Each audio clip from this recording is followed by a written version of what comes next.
I'm selling all of my cameras. Well, sorta. Let's get into it.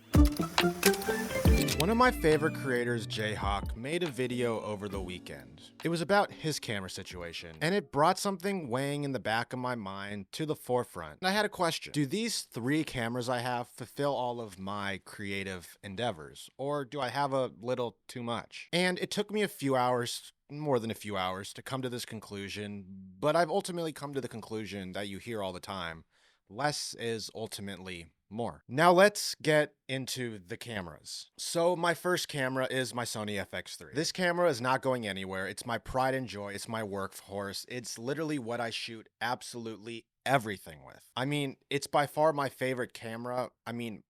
My favorite piece of tech that I've ever purchased and ever owned. I love this thing. This camera goes absolutely everywhere with me. It handles every creative challenge I throw at it, and I don't see myself parting ways with this camera for the near and long future. It does everything I need. So the next camera is the Sony ZV-E1, and this is where things get a little interesting. I originally bought this camera to be my B-roll camera, to be my vlogging camera, to be my out and about camera, to be my vertical video camera. And it did those things, and it did those things great.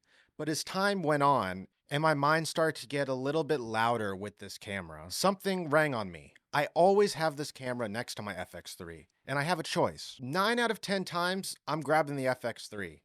And that showed me something.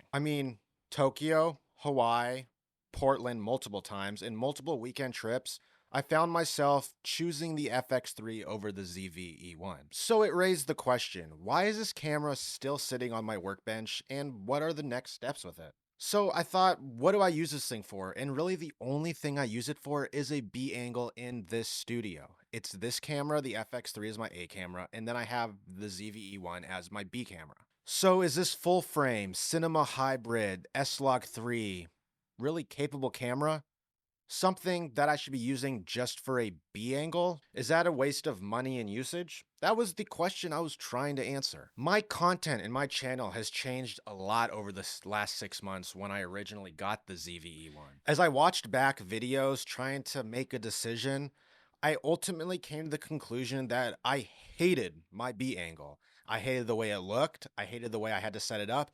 And ultimately, what it felt like from watching from the outside in, kind of, was that it takes away from me to camera, and it takes away from this interaction and building this community. It felt like it was taking away from it. And then the other reason was I don't prioritize short form content. To be honest with you, I really do not like short form content, and long form is really my bread and butter. So with that, it just became a shadow to my FX3. So yeah, after all of that, I am selling the Sony ZV-E1. It's a relatively new camera. It's a great camera for beginners or people already doing this that want a small compact camera. And ultimately, it's something that has held its value, which is really important to me when it comes to selling this camera. So with that, it's time to say goodbye to this thing, the Sony ZV-E1. And now let's talk about the next camera. I've had this camera for years. It is the Fuji X-T3, and this has the 27mm pancake lens on it. And I have had this camera, I'm not joking, 4 years, well before I started this channel. What this camera specializes in is photos. It is my photo camera.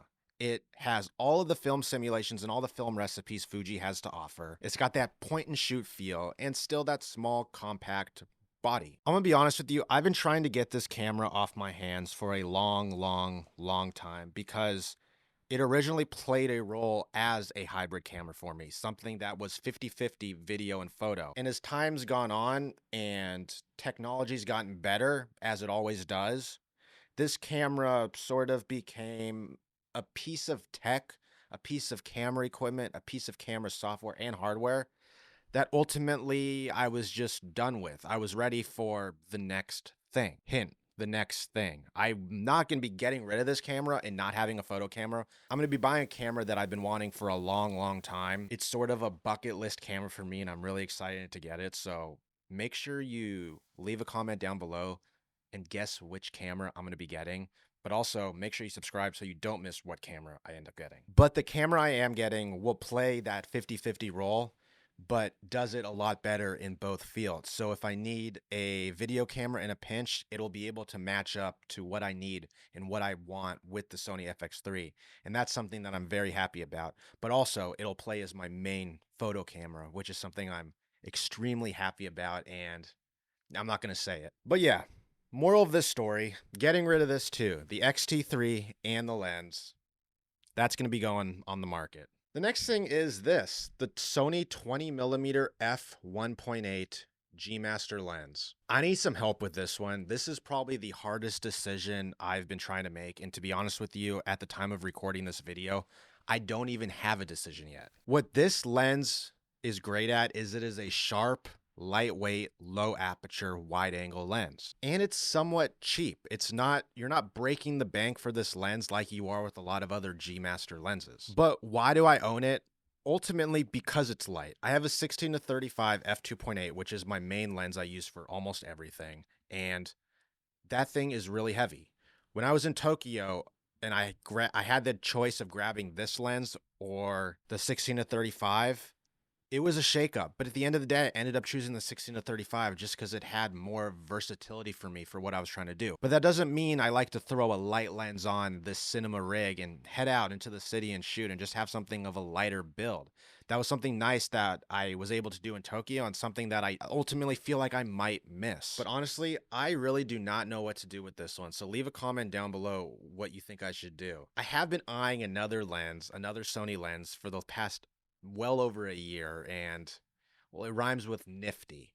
But yeah, for now, I think I might just hold on to this one a little bit longer. But what this did was it had me going at 4:30 in the morning with my mind running in my studio, just seeing all of the gear I've accumulated and trying to do some summer cleaning. I was getting rid of boxes I collected for no reason. I was throwing aside gear that I could sell that I just don't have a use for or have very minimal of a use for. Being able to sell these things, what's nice is that I can reinvest that money back into this channel. I can reinvest that money back into some dream products I've been wanting to buy that'll not just better this channel, but better me as a filmmaker and a creator. To recap, shout out Jayhawk for making that video that I watched this past weekend.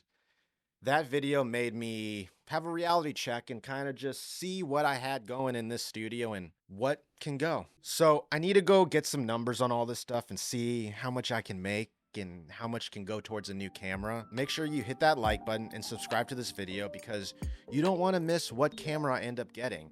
And let me know in the comments what camera you think it is. But with that, I'll see you guys in the next video. Peace. Thank you.